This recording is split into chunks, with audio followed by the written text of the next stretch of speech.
आज हम मानव भूगोल के जो उपागम थे उनको आगे बढ़ाएंगे। पहला उपागम जो अपन ने डिस्कस किया था वो था ऐतिहासिक उपागम। ये एक डायग्राम आपको स्क्रीन पे दिखाया गया था। उसमें सिस्टम, अर्थ सिस्टम और ह्यूमन सिस्टम से आपसी रिलेशंस और इनके इंडिविजुअल जो तत्व होते हैं उनके आपसी रिलेशंस को आपने इसमें समझा था। उसके पश्चात ये शीट आपने देख ली थी और ये जो 5 अप्रोचेस थी इसमें हमने पहली जो अप्रोच है हिस्टोरिकल अप्रोच, ये हमने कंप्लीट कर ली थी। और आज हम स्पेशियल एनालिसिस अप्रोच और इकोलॉजिकल अप्रोच को समझने का प्रयास करेंगे। ये आपकी स्क्रीन पर स्थानिक विश्लेषण उपागम है। इसको क्षेत्रीय उपागम भी कहते हैं। इसने पृथ्वी पर मानव और पर्यावरण के उन एलिमेंट्स का अध्ययन किया जाता है जिनके कारण मानवीय जीवन शैली में स्थानिक भिन्नता मिलती है। तो इसे एक क्षेत्रीय उपागम भी कहते हैं। ये अपने आप में इस बात से स्पष्ट हो जाता है कि पृथ्वी पर स्थित अलग अलग जो क्षेत्र हैं उनका एनालिसिस या उन क्षेत्रों का वहाँ के प्राकृतिक पर्यावरण से मानव का संबंध स्थापित करने से जो भूदृश्य उत्पन्न हुए, इन चीज़ों का विश्लेषण किया जाता है। इसलिए स्थानिक विश्लेषण को क्षेत्रीय उपागम भी कहते हैं। इस विधि या उपागम द्वारा किसी एक सांस्कृतिक तत्व या तत्व समूह के स्थानिक या क्षेत्रीय वितरण की व्याख्या को महत्व दिया जाता है। तो ये जो 2 पॉइंट आप देख रहे हैं उसके अंतर्गत ये बताया गया है कि मानवीय जीवन शैली में जो अंतर पाया जाता है विभिन्न जगहों पर, उसका प्रमुख कारण होता है पर्यावरण के तत्व जो वहाँ पर उपस्थित हैं और मानव ने उनको किस हद तक प्रभावित किया है या मानव किस हद तक उससे प्रभावित हुआ है। इस चीज़ का विश्लेषण किया जाता है और यह अलग अलग जगह पृथ्वी पर स्थित अलग अलग स्थानों पर अलग अलग पाया जाता है। तो इन विभिन्न भूदृश्यों का अध्ययन स्थानिक विश्लेषण के अंतर्गत आता है। इसमें पर्याप्त भिन्नता मिलती है। एक स्थान पर पाए जाने वाले भूदृश्य दूसरे स्थान पर पाए जाने वाले भूदृश्यों से भिन्नता लिए होते हैं और इसी चीज़ का एनालिसिस या कारण और प्रभावों को इस उपागम के तहत उजागर किया जाता है। इस विधि या उपागम द्वारा एक सांस्कृतिक तत्व, यहाँ एक वर्ड यूज लिया गया है, सांस्कृतिक तत्व या तत्व समूह के स्थानिक या क्षेत्रीय वितरण की व्याख्या को महत्व। तो सांस्कृतिक तत्व से हमारे जो हमें मीनिंग लिया जाता है वो सांस्कृतिक तत्व से है, यातायात से संबंधित है, चाहे वहाँ की राजनीतिक प्रणाली से संबंधित है। ये सांस्कृतिक तत्वों में जो मानव द्वारा उत्पन्न किए जाते हैं वो सांस्कृतिक तत्व है। तो ऐसे क्या उनका अंतर है दूसरे स्थानों पर? कहीं पर जल यातायात की सुविधा होती है तो कहीं पर थल यातायात की होती है, जल यातायात का अभाव पाया जाता है। और इसी प्रकार से कई अंतर्राष्ट्रीय मार्ग होते हैं और कई अंतर्राज्यीय मार्ग और कहीं कहीं पर जिला सड़कें या जिला मार्ग भी उपलब्ध नहीं होते। तो इन चीज़ों का एक सामूहिक रूप से या किसी एक सांस्कृतिक तत्व का अलग अलग स्थानों पर क्या स्थिति है, क्या उसकी उपयोगिता है और क्या उस तत्व की एक मजबूरी है जो कि प्राकृतिक पर्यावरण से प्रभावित हो रही है। जैसे उदाहरण के लिए हम लें कि सड़क यातायात को यदि हम लेते हैं तो पहाड़ी क्षेत्रों के अंदर वो बहुत ही कठिन हो जाता है।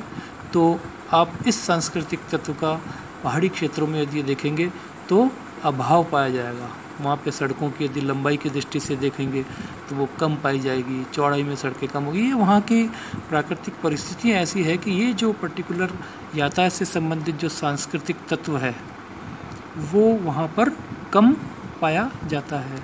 वर्षा के समय में उसके अंदर टूट फूट होना या लैंडस्लाइडिंग से उसका रुक जाना, ये सब वहाँ की प्राकृतिक, इस कारण से वो सांस्कृतिक तत्व पर्वतीय क्षेत्रों में तो उसकी कमी महसूस की जाती है, बनाना मुश्किल होता है, और मैदानी क्षेत्रों के अंदर वो उसका सघन जाल हमको देखने को मिलता है। तो ये इस चीज़ का अर्थ है कि किसी एक सांस्कृतिक तत्व या एक से अधिक सांस्कृतिक तत्व, औद्योगिक जो दृश्य हम देखते हैं वो सांस्कृतिक तत्वों में लेते हैं, यातायात से संबंधित आर्थिक गतिविधियां जो विभिन्न प्रकार की होती है, ये सब सांस्कृतिक तत्व कहलाते हैं। तो ये किसी एक, जैसे किसी उद्योग से संबंधित बात लेते हैं तो उसका अलग अलग स्थानों पर क्या उसका डिस्ट्रीब्यूशन है, उसके कारण क्या है, कहीं पर ज़्यादा, कहीं पर कम, कहीं पर कोई उद्योग बिल्कुल नहीं पाया जाता।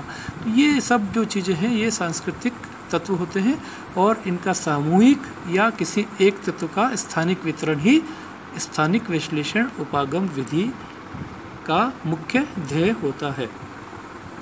यहाँ सांस्कृतिक तत्व का अर्थ नीचे आपको बताया गया है कि सांस्कृतिक तत्व का जो अर्थ लिया गया है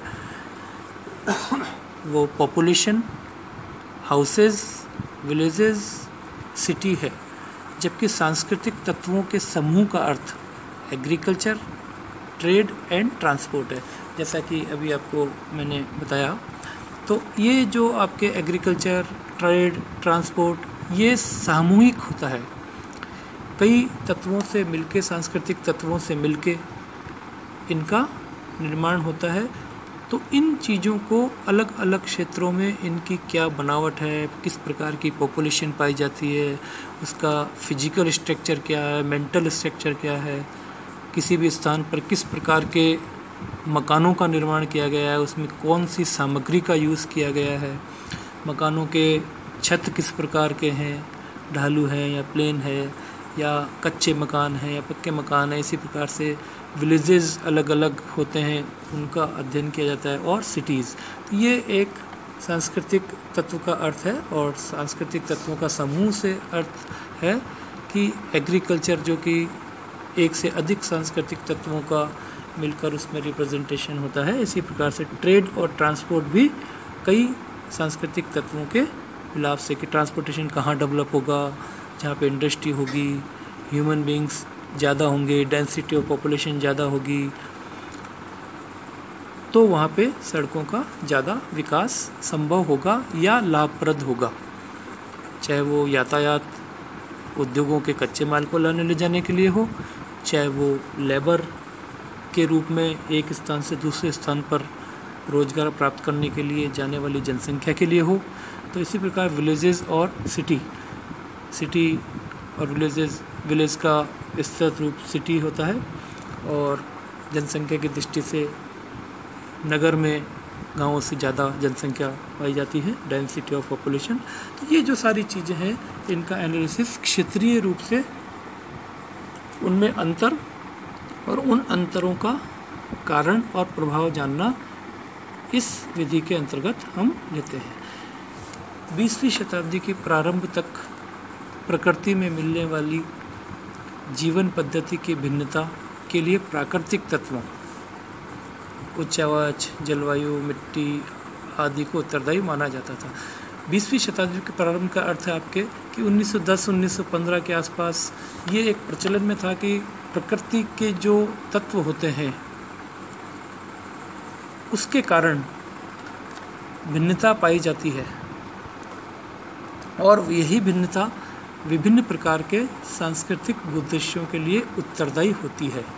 इन प्राकृतिक तत्वों में उच्चावच, जिसको रिलीफ, पर्वत, पठार, मैदान आदि ये चीज़ें उसमें सम्मिलित की गई, जलवायु और मिट्टी, इन चीज़ों को उत्तरदायी माना गया। लेकिन जैसे जैसे धीरे धीरे तकनीकी का विकास हुआ, टेक्नोलॉजी डेवलप हुई, तो ऐसी स्थिति के अंदर सामाजिक संगठन, मानव मूल्य, मान्यताएं, जो मानवीय मान्यताएं होती है, उनको भी महत्वपूर्ण स्थान मिला।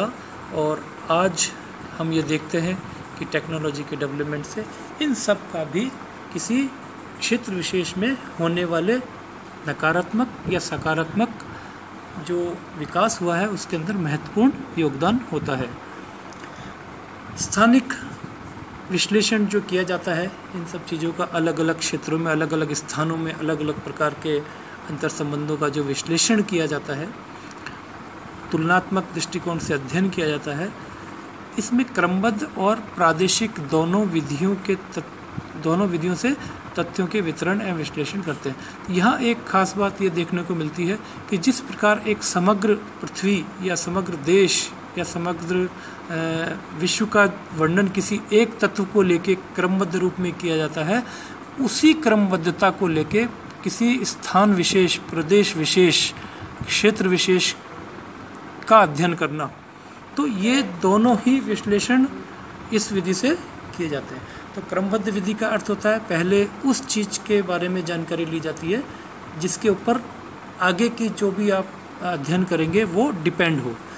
जैसे फिजिकल फीचर्स पढ़ते हैं, उसके पहले जियोलॉजिकल स्ट्रक्चर, फिर फिजिकल फीचर्स पढ़ते हैं, इसके बाद क्लाइमेट, फिर सॉइल, फिर वेजिटेशंस, देन उसके बाद में आपकी आर्थिक गतिविधियाँ, पॉपुलेशन, इंडस्ट्रीज़ हैं। तो इस प्रकार से लास्ट के अंदर भौगोलिक प्रदेश है। तो ये जो क्रमबद्ध अध्ययन होता है, ये क्रमबद्ध अध्ययन और प्रादेशिक जो अलग अलग, तो इसमें दोनों विधियों का विश्लेषण किया जाता है कि स्थानिक विश्लेषण में क्रमबद्ध भी अध्ययन होता है और प्रादेशिक, दोनों प्रकार की विधियों का अध्ययन होगा। तो यद्यपि जो क्षेत्रीय भिन्नताएं हैं पृथ्वी की, वो सामान्यतः विशेषता, उनकी सामान्य विशेषता है, लेकिन कुछ क्षेत्र के लक्षण कि क्षेत्रीय विभिन्नता पृथ्वी की सामान्य विशेषता है, पाया जाएगा अंतर, स्वाभाविक है, लेकिन कुछ क्षेत्र और लक्षण जो होते हैं वो मिलते जुलते भी होते हैं।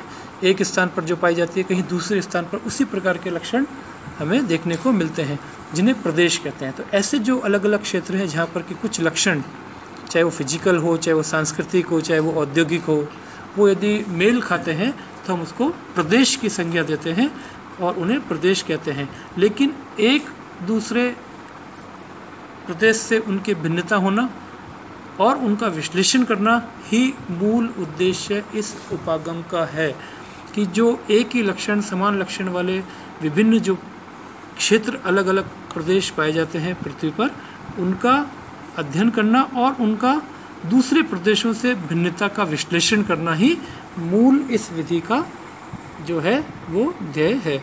तो इस प्रकार से हम ये देख सकते हैं कि स्थानिक विश्लेषण उपागम एक बहुत ही महत्वपूर्ण अप्रोच है। इससे पृथ्वी पर स्थित अलग अलग क्षेत्रों को आसानी से समझा जा सकता है और उनका विश्लेषण किया जा सकता है। तो ये आपने देखा, पारिस्थितिकी उपागम के पहले हमने स्थानिक विश्लेषण उपागम को अध्ययन किया। अब नेक्स्ट जो आता है वो है आपका पारिस्थितिकी उपागम। इस उपागम को हम अगले उसमें लेंगे। आप स्थानिक विश्लेषण उपागम को अच्छे से समझ गए होंगे, तो इसको आप स्क्रीनशॉट ले लें या इसको एक बार दोबारा अपने हिसाब से इनको पॉइंट्स को किसी बुक्स को बेस बना के और इसको आप तैयार कर सकते हैं। Thank you.